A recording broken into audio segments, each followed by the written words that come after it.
Hey guys, I'm Hannah Cox with Base Politics, but I have to put a pause on the policy discussions to talk about some issues that weigh heavily on me, which are, of course, women's issues. I think I'm actually like most women when I say I am not a hardcore third wave pussy hat feminist, and I also am completely turned off by the weird repressive trad thing going on the right. So if you're a normie woman like me and you hate the extremes on both sides, you're going to like this new series. I'm just going to bring it to you as it makes sense, as I see things that are relevant, and give you a sane perspective on women's issues and the discussion around women and their rights in this country. To kick off, we have to start with my favorite sociopath, Andrew Tate. So Andrew Tate recently took to Twitter to post this absolutely deranged photograph of himself. It's giving he thinks he's like the villain in some kind of Fight Club movie. It's giving I would cross the street at night if this was coming up behind me.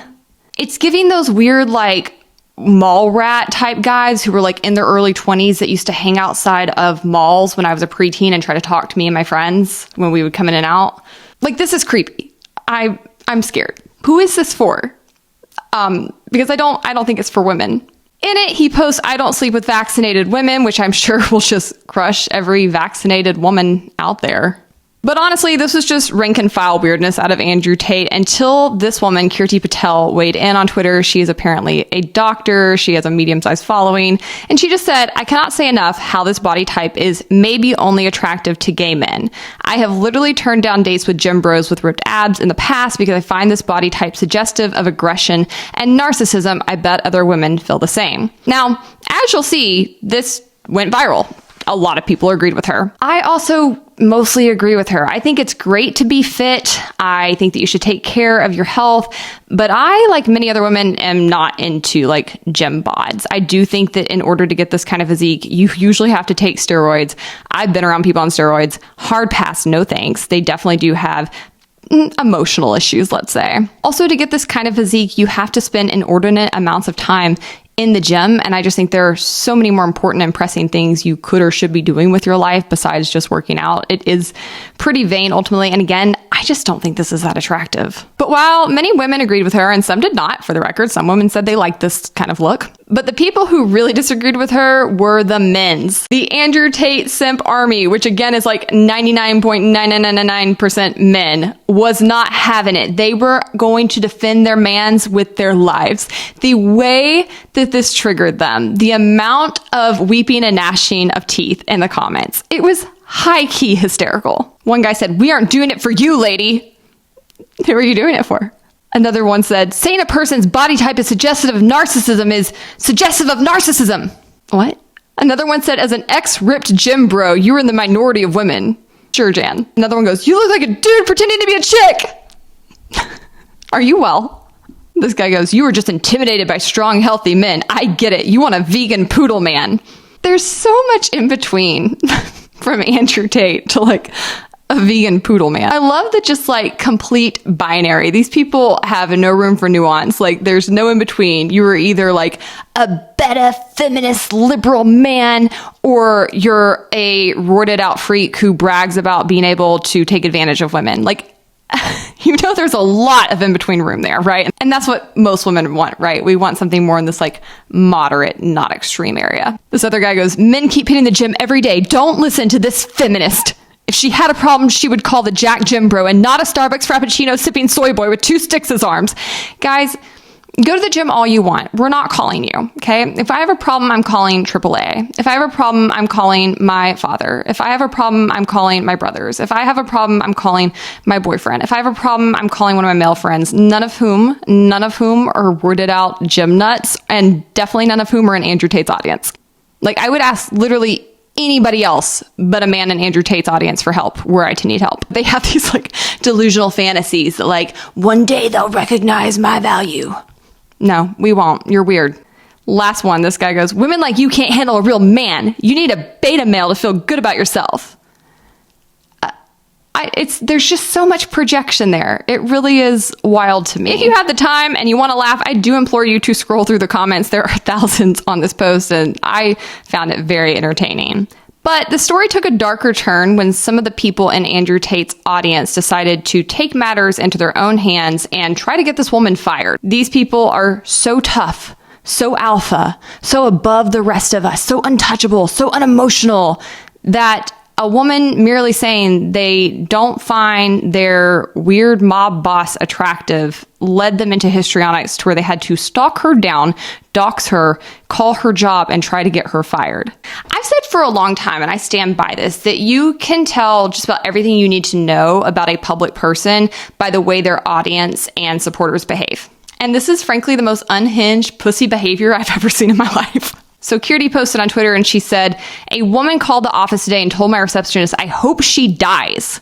My life is being threatened and my staff put in fear for exercising free speech. These people are always hypocrites trying to bully everyone with contrary opinions into silence." And as you'll see, she quote tweeted this woman here, Jasmine, who had written, "How was your lunch break? I left your receptionist a nice message."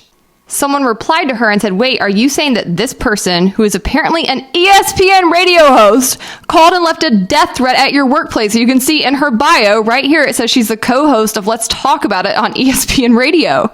Kirti confirmed that she does believe that is the same person, and she continued to quote tweet her, where you see that this woman, Jasmine, is just going on a rampage trying to get others to call and dox her and get her fired as well. This is the weirdest audition to be Andrew Tate's latest slut I've ever seen. I'm pretty sure you could just go sleep with him. There is no bar. The bar is on the ground. As long as you're not vaccinated, apparently. I think you're in. What makes this meltdown even funnier and completely hypocritical, though, is the fact that Andrew Tate and his supporters say the nastiest, most vile thing about women and their appearances and their value you could imagine. In case you haven't found yourself in the Tate universe, count yourself lucky, but because my job is to bring you information, I have, and I want to remind you of just a few of the things this deranged lunatic has said over the course of his life in public. I found this report with the Mirror UK. They reported in videos online, Tate has said that women were a man's property, belong in the home, and cannot drive. He has said that he only dates women age 18 to 19 because he can make an imprint on them. He has spoken about hitting and choking ex-partners and stopping them from going out. In one clip, he said, "I'm not a rapist, but I like the idea of just being able to do what I want. I like being free." At the height of the Me Too movement in 2017, Tate repeatedly said that rape victims must bear responsibility for their attacks and demonstrated in one video how he would physically assault a female partner if she ever accused him of cheating. "It's bang out the machete, boom in her face, and grip her by the neck. Shut up, bitch," he said. He has described women as intrinsically lazy and said there was no such thing as independent females. In a video, he said females are the ultimate status symbol. "People think I'm running around with these hoes because I like sex. That's nothing to do with the reason why I'm running around with these bitches. I got these bitches just so everyone knows who the Dawn is." In another video, he said, "Why would you be with a woman who's not a virgin anyway? She is used goods secondhand." We could go on and on about the grotesque things this man has said about other people, and yet his followers are aghast that somebody would dare to criticize his own looks. It's actually crazy to me the number of people on the right that have cozied up to Andrew Tate, including people like Tucker Carlson and Candace Owens. I'm not someone who's motivated by identity politics whatsoever. I don't feel that my sex has ever held me back in any way, shape, or form. And I'm not someone who is ever inclined to vote for big government ideas. But when the right cozies up to weirdos and creeps like this, you better believe that it is driving women in droves to the left. The right has not done a very good job of protecting its spaces from seedy, gross people. I think because they're just they've always been in the minority. They're so desperate to be popular. It reminds me, I grew up, in a Christian household. My dad's a pastor. It reminds me of any time any celebrity would in any way indicate that they were a Christian, no matter how DEF list they were. And Christians would get so excited and that'd be their guy. And I feel like Republicans have that same energy, right? Where they're just they just so badly want to be invited to sit at the popular kids table that the minute anybody with a platform gives them an opening, they're like, yes, we'll take it. And because of that, they're actually even more likely to stay in the minority because nobody else wants to hang out with you when this is the company you keep. All I have to say to Andrew Tate and his supporters is if you can't take it, don't dish it, you little bitches. If you like this episode, be sure to check out other shows I'm involved with. You can watch my show Base Politics with my co-host Brad Palumbo, or you can check out Brad's show Damage Control, where he pushes back on the insanity from both the left and right when it comes to LGBTQ issues.